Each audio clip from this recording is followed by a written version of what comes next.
بسم اللہ الرحمن الرحیم۔ السلام علیکم۔ وزیر اعظم صاحب نے قوم سے خطاب کیا۔ اس خطاب میں انہوں نے صرف یہ ظاہر کرنے کی کوشش کی کہ مجھے عوام کا بہت درد ہے، اور انہوں نے کچھ ریلیف دینے کی کوشش کی۔ آئیے اس کا جائزہ لیتے ہیں اور آپ کو بتاتے ہیں کہ یہ کس طرح الفاظوں کا ہیر پھیر تھا۔ عمران خان کی تقریر بیسیکلی ایک ایسے آدمی کی تقریر لگ رہی تھی جو شاید سیاست میں ہار چکا ہے اور وہ انتخابی سیاست کے اندر جانا چاہ رہا ہے۔ انہوں نے کہا کہ جی پیٹرول 10 روپے میں سستا کر رہا ہوں، اور اس سے پہلے جو انہوں نے بولا کہ جو اپوزیشن آئے گی تو دنیا میں تو بہت زیادہ پیٹرولیم مصنوعات مہنگی ہیں، تو وہ کس طرح رعایت کرے گی، یہ پیٹرول کو سستا کرے گی۔ اور ساتھ ہی اگلی لفظ میں انہوں نے کہہ دیا کہ جی میں قوم کے لیے 10 روپے پیٹرول سستا کر رہا ہوں۔ تو آپ کو پتہ ہی ہر 15 دن بعد اس کے جو ریٹ ہوتے ہیں وہ چینج ہوتے ہیں پیٹرولیم آئٹمز کے۔ تو عمران خان صاحب نے جو پچھلے 10 دن پہلے کیا تھا کہ ایک سمری ان کو گئی تھی 10 روپے 3 پیسے کی کہ میں پیٹرول بڑھا دے، تو انہوں نے کہا جی میں سمری مسترد کرتا ہوں، لیکن اس کے 1 گھنٹے بعد ہی 12 روپے پیٹرول بڑھ گیا تھا۔ بیسیکلی عمران خان صاحب نے یہ قوم کو ایک لالی پاپ دینے کی کوشش کی ہے 10 روپے پیٹرول کم کر کے۔ بیسیکلی اگر دیکھا جائے تو ابھی بھی پچھلی دفعہ سے 2 روپے یہ پیٹرول مہنگا ہی ہے۔ دوسری طرف انہوں نے اعلان کیا کہ بجلی جو ہے وہ 5 روپے یونٹ سستی کر رہا ہوں۔ اب دیکھیں فیک نیوز کی بات وہ اس تقریر میں کر رہے تھے۔ تقریر سے جس دن انہوں نے کل تقریر کی تو صبح ہی نیپرا نے 6 روپے بجلی بڑھانے کا نوٹیفیکیشن جاری کر دیا اور کہا کہ یہ فیول ایڈجسٹمنٹ کے طور پر 6 روپے بجلی پر یونٹ مہنگی کی جا رہی ہے، اور شام کو عمران خان صاحب نے قوم کو خوشخبری سنائی کہ 5 روپے بجلی یونٹ میں نے سستی کر دی ہے۔ یعنی کہ ابھی بھی اگر عمران خان صاحب کی بات پہ یقین کر لیا جائے اور اس حکومت کے جتنے نوٹیفیکیشن ہے اس پہ یقین کر لیا جائے تو صبح 6 روپے اضافہ کر کے شام کو 5 روپے کم کر کے قوم کو ایک دفعہ پھر لالی پاپ دیا گیا۔ دیکھا جائے تو پھر بھی بجلی 1 روپیہ مہنگی ہے۔ پھر انہوں نے کچھ ایسی باتیں کی کہ مجھے جو ہے کوئی سوئٹزرلینڈ کی اکانومی نہیں ملی تھی۔ نواز شریف اور زرداری کے دور کے اندر بہت زیادہ قیمتیں جو تھی، مہنگائی زیادہ تھی، تو میں نے تو قوم کو بڑا ریلیف دینے کی کوشش کی اور یہ وہ اس قسم کی باتیں کی۔ تو آئیے آپ کو تھوڑا سا بتاتے ہیں کہ جب عمران خان صاحب گورنمنٹ میں آئے تو پاکستان کی جی ڈی پی 5.8 تھی۔ پاکستان کا جو تجارتی حجم تھا وہ 324 ارب ڈالر تھا، جو اس وقت گھٹ کے 260 ارب ڈالر رہ گیا ہے۔ میں آپ کو ان کی کارکردگی بتاتا ہوں، یہ بتا رہے ہیں کہ مہنگائی کس طرح ہوئی۔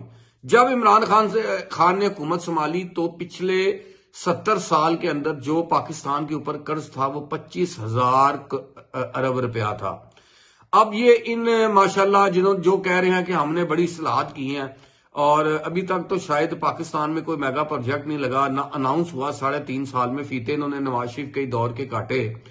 اب اس وقت حالات یہ ہے کہ 51,000 ارب سے اوپر تجاوز کر گئے ہیں پاکستان کے قرضے۔ اب یہ بتائیں کہ اگر انہوں نے قرضے واپس کیے ہیں تو یہ 26,000 ارب روپیہ کدھر گیا۔ آگے چلتے ہیں۔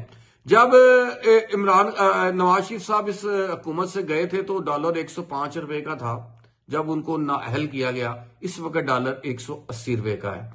جب عمران خان صاحب کی حکومت آئی اس وقت چینی 50 روپے تھی، آج 90 سے 100 ہے، بلکہ یہ 150 کو بھی ٹچ کر کے آئی ہے۔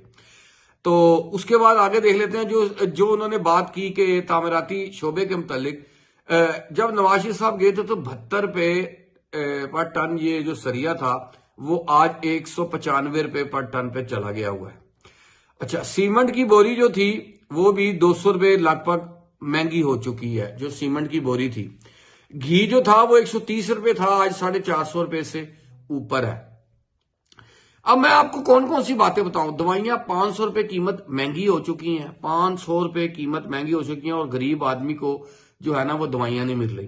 جو انہوں نے احساس پروگرام کی بات کی، بیسیکلی یہ بے نظیر انکم سپورٹ فنڈ تھا جس کا نام انہوں نے چینج کر احساس پروگرام رکھا، اور یہ اسی کے پیسے تھے جو انہوں نے قوم کے آگے بانٹے اور کریڈٹ لینے کی انہوں نے کوشش کی۔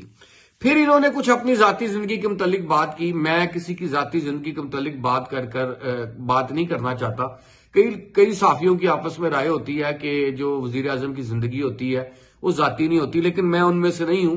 میں ایک عام اگر سوچ رکھنے والا آدمی ہوں، میں نہیں سمجھتا کہ کسی کی ذاتی زندگی کے متعلق کوئی بات کرنی چاہیے، کیونکہ مائیں بہنیں بیٹیاں سب کی سانجھی ہوتی ہیں، اور میری نظر میں ذاتی زندگی پہ بات نہیں ہونی چاہیے. لیکن انہوں نے جس قسم کا اپنی گھر کو خود ہی انہوں نے قوم کے سامنے رکھا، اپنی گھریلو معاملات کو، تو میں اس پہ بتا دوں کہ خاتون اول کے خلاف جس نے بھی جو بات کی میں اس کی بھی مذمت کروں گا، کیونکہ میں کسی کی ماں بہن بیٹی کے اوپر کوئی اس قسم کی بات نہیں کرنا چاہتا.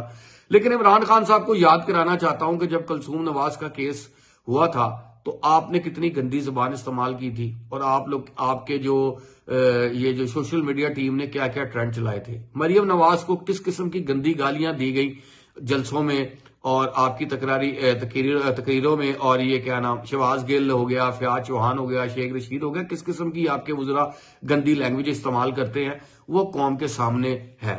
پھر جہاں تک آپ عورت کے تقدس کی بات کرتے ہیں تو میں آپ کو بتا دوں، غریدہ فاروقی ہو یا آسمہ شرازی یا اور بھی کوئی خواتین ہوں، آپ کے جو میڈیا سیل جتنی غلیظ قسم کی ان کے خلاف مہم چلا رہے ہیں، کیا وہ کسی کی ماں بہن بیٹی نہیں ہے؟ سب سے پہلی بات تو یہ ہے.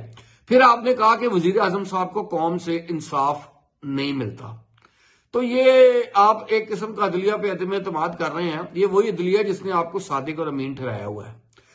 لیکن آپ کی بات بھی مان لیتے ہیں، تو اگر آپ کے وزیر اعظم کو 3 سال ہو گیا، آپ کو وزیر اعظم کو انصاف نہیں ملا اور آپ نے کوئی کیس کیا ہوا ہے، تو میں آپ سے ایک سوال کرتا ہوں. جو نجم سیٹھی نے آپ پر کیس کیا، انہوں نے کل ٹی وی ٹاک شو میں فرمایا کہ میں نے تو 7 سال سے 35 پینچر کا کیس کیا، آپ عدالت میں کیوں نہیں پیش ہوتے؟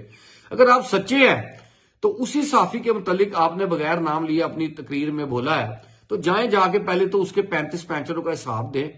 اور اس کے بعد شہباز شریف نے بھی آپ پہ کیس کیا ہوا ہے کہ جو آپ نے کہا تھا 10 ارب روپے کا مجھے انہوں نے آفر کی تھی کیا نام دھرنے کے دوران، اسی کا جواب دیں.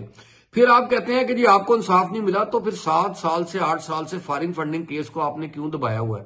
جائیں عدلیہ کے آگے پیش ہوں اور انہیں کہو کہ میں پاک صاف ہوں، تو میری ہیئرنگ کریں اور روز کی بنیاد پہ اس کیس کو شروع کرائیں. پھر بی آر ٹی منصوبے کے اوپر جو آپ نے کیس رکوایا ہوا ہے، آپ نے مولم جبا کے اوپر جو کیس رکوایا ہوا ہے، اس پہ جا کے انصاف کی بات کیوں نہیں کرتے؟ جو وہ قوم کے پیسے نہیں ہیں.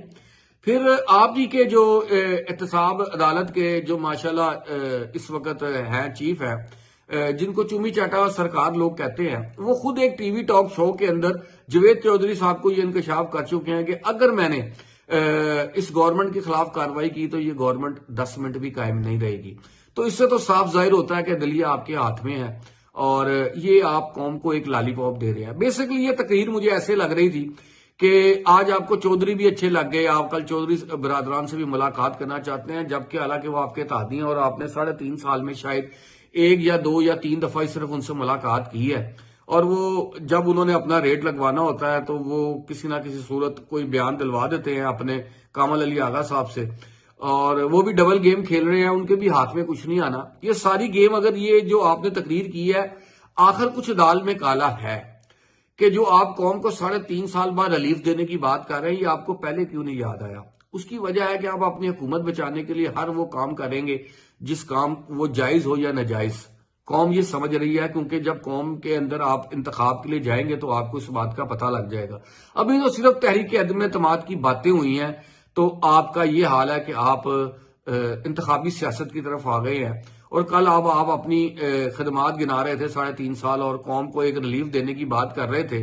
ابھی تو صرف قافلہ جو ہے وہ بلاول بھٹو زرداری کا سندھ سے نکلا ہے، اور بدین اور نواب شاہ میں جو ان کا استقبال ہوا ہے اور جو لوگوں کا ہجوم تھا، کم از کم میں نے اپنی سیاسی زندگی کے اندر جو میں نے 1990 سے 91 سے لے کر 2022 تک دیکھا ہے، تو بے نظیر کا میں نے عروج بھی دیکھا، تو میں نے ان کا زوال بھی دیکھا.